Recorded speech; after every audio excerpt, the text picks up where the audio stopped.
siang semua. Terima kasih untuk kesempatan yang diberikan. Perkenalkan, nama lengkap saya Pak Yusef Windu Aribowo. Saya biasa dipanggil Pak Yusef. Saya dosen Politeknik Negeri Lampung. Ya, saya Anissa Nurul Suci. Saya dosen masih CPNS di Prodi Ilmu Kelautan Fakultas Pertanian Universitas Bengkulu.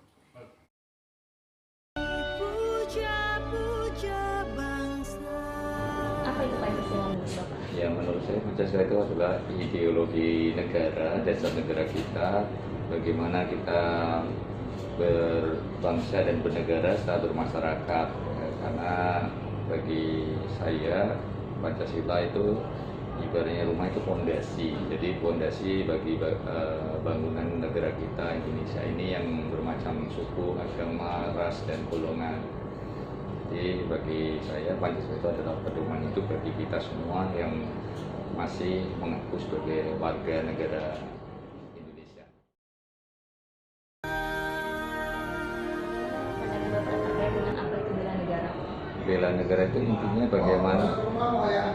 Bela negara itu intinya bagaimana kita membela bangsa kita supaya bangsa kita itu tidak menjadi lebih buruk karena pengaruh-pengaruh yang negatif baik dari dalam negeri maupun dari luar negeri, sehingga kita sebagai bangsa kita wajib membela bangsa kita agar tidak terpengaruh oleh hal-hal negatif yang dilakukan oleh baik orang Indonesia sendiri maupun orang luar dari Indonesia.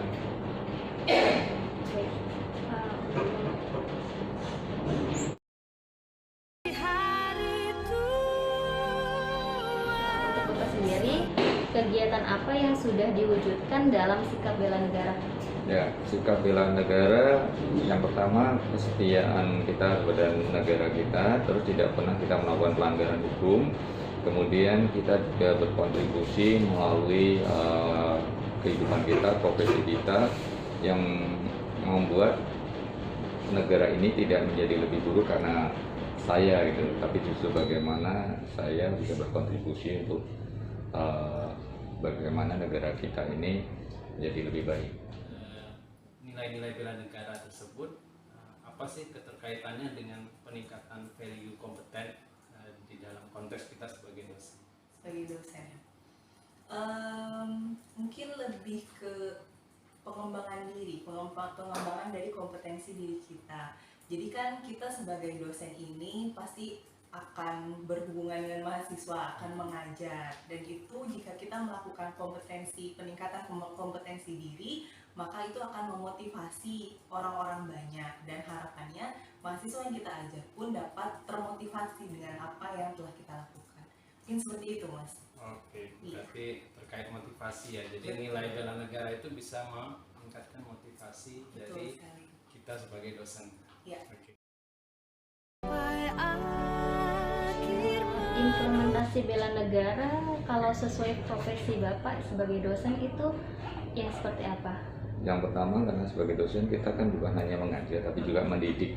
Justru ketika kita menjadi dosen itu kesempatan kita bagaimana kita mendidik mahasiswa kita, generasi muda, supaya mereka tetap menjaga dalam konteks sebagai ASN mungkin lebih ke melayani, Mas. Jadi melayani publik. Jadi kita sebagai ASN itu harus melayani dengan tulus, dengan sebaik-baiknya, semampu yang kita bisa. Itu menurut saya. Oke. Seberapa penting wawasan kebangsaan menurut Bu Anissa?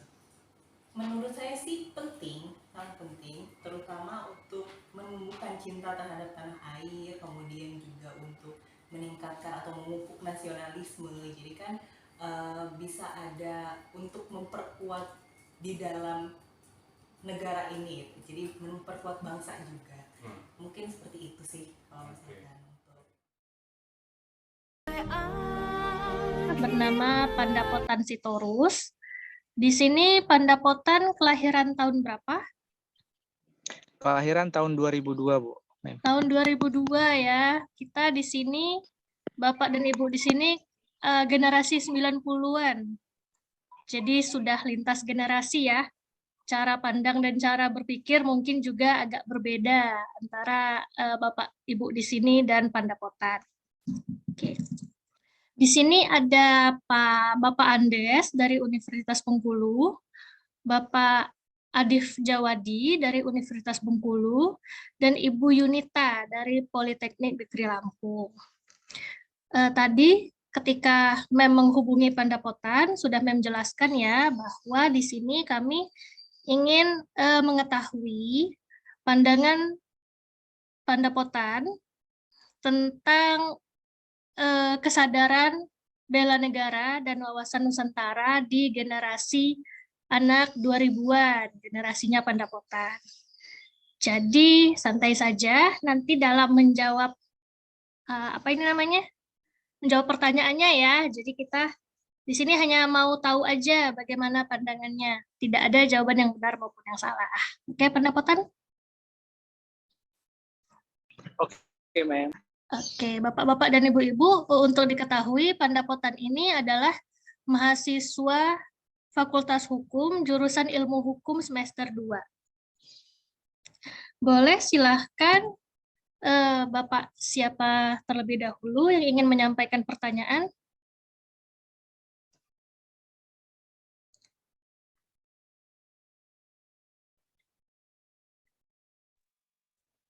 Oke, coba saya duluan, Bu.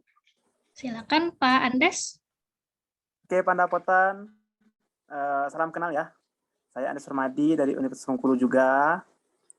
Oke, Pandapotan, saya ingin bertanya sedikit mengenai wawasan kebangsaan kita gitu. Kita kan di Indonesia ini beraneka ragam ya, baik itu sukunya, agamanya gitu. Kemudian daerahnya juga. Yang ingin saya tanyakan adalah bagaimana masih yang ada di Indonesia saat ini? Baik Pak, sebelumnya saya mohon maaf jika agak berisi ya Pak, karena saya lagi cari jaringan di luar. Jadi saya mohon maaf kalau berisik. Pertanyaan Bapak,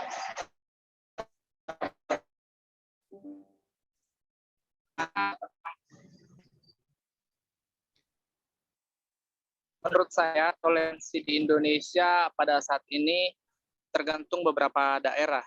Ada daerah yang sangat ciri khasnya, ada juga daerah yang memang dikenal dengan toleransi yang baik. Contohnya daerah saya sendiri, Medan. Medan itu dikenal dengan toleransi yang baik, terutama di kota pemukiman. Jadi kalau untuk toleransi di kota Siantar itu sangat tinggi. Masyarakat di kota Kabupaten Siantar sangat menjunjung yang namanya toleransi, baik dari toleransi beragama, suku, adat, ras, dan budaya. Sehingga pendamaian di kota Pematang Siantar itu terjamin begitu Pak. Kalau di daerah-daerah yang keagamaannya tinggi, mungkin toleransi masih agak kurang menurut saya, walaupun mereka menjunjung nilai agama, tetapi mereka dahulukan apa yang menjadi dasar mereka dalam beragama. Oke, terima kasih Pandapotan. Oke, boleh satu lagi ya pertanyaan saya ya. Nah, sekarang kan lagi marak-maraknya sekarang itu tentang isu ke agama ya, ke isu agama, adanya yang radikal, kemudian tidak boleh saling menyerang antara agama Islam dan agama yang non-Islam seperti itu. Nah, hal-hal seperti itu bagaimana menurut Pandapotan? Baik Pak, untuk beragama ini mungkin agak sensitif ya Pak. Cuman kita lihat dari teorinya, setiap agama itu mengajarkan kebaikan. Agama itu menginginkan kedamaian. Semua agama mengajarkan, masih banyak antar anggota agama yang saling menyerang, seperti yang Bapak katakan, saling ego gitu. Mementingkan agamanya, nomor satukan agamanya di antara agama lain. Padahal seperti yang saya katakan tadi dalam teorinya, agama itu sama saja semuanya menginginkan kebaikan. menomorsatukan kedamaian. Jadi yang salah itu ada di oknumnya, Pak. Jadi setiap orang yang mengaku dasar agamanya tinggi, padahal realitasnya tidak mencerminkan itu yang salah. Yang kemudian dia mengajarkan kepada orang lain bahwa kita itu harus baik pada sesama, padahal dia juga menyerang agama lain, gitu Pak. Jadi jangan salahkan agamanya, tapi salahkan orang yang tidak tahu atas ilmunya, gitu Pak. Oke, terima kasih Pak Dapotan. Mungkin dari Ibu dan Bapak yang lain, ini bertanya, silakan. Boleh coba Mem ya, mau nanya ya sama Pak Dapotan. Di sini kan Pandapotan ini perannya sebagai mahasiswa. Mahasiswa itu kan agen perubahan, the agent of changing. Nah, di sini kalau untuk orang-orang tua kita yang dulunya mungkin masih mengalami katakanlah kesulitan hidup ya, mungkin kakek nenek kita peralihan dari zaman penjajahan ke zaman merdeka, itu kan jelas kesadaran bela negaranya masih tinggi. Nah, menurut Pandapotan sekarang, untuk generasi seumuran Pandapotan, teman-temannya kan deket tuh sama teman-temannya. Gimana kesadaran akan bela negaranya? Paham nggak tentang konsep bela negara?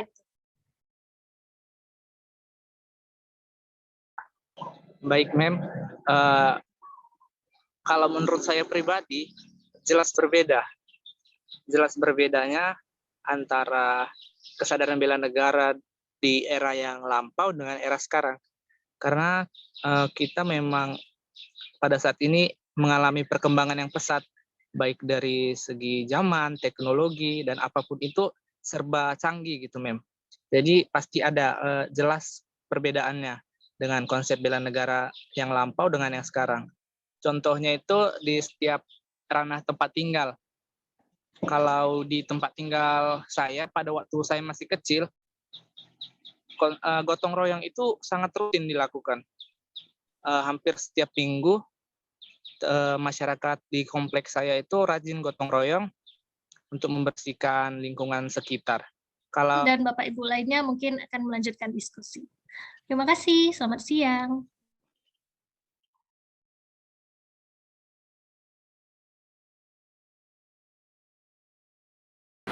Berikut kesimpulan dari tugas kelompok kami pada kesempatan kali ini. Setelah melakukan proses interview pada beberapa narasumber, baik dari tingkat pimpinan, teman sejawat, dan lintas generasi, maka kelompok kami dapat menyimpulkan beberapa poin sebagai berikut. Pertama, wawasan kebangsaan adalah hal yang masih dianggap penting dan relevan untuk membentuk rasa cinta tanah air, nasionalisme, dan menumbuhkan sikap bela negara tiap individu warga negara Indonesia. Kedua, implementasi nilai bela negara bagi setiap individu bisa berbeda-beda. Contohnya bagi seorang ASN, hal ini dimaknai dengan menjalankan tugas sebaik-baiknya sebagai pelayan publik maupun sebagai pelaksana kebijakan publik.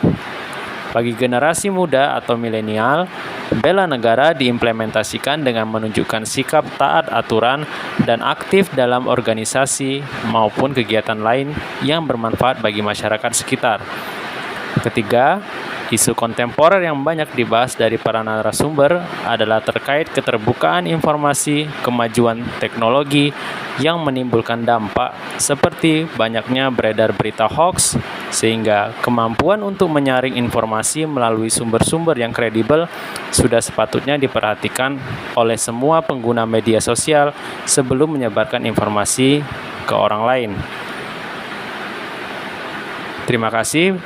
Itulah hasil dari tugas kelompok kami pada kesempatan kali ini. Assalamualaikum warahmatullahi wabarakatuh.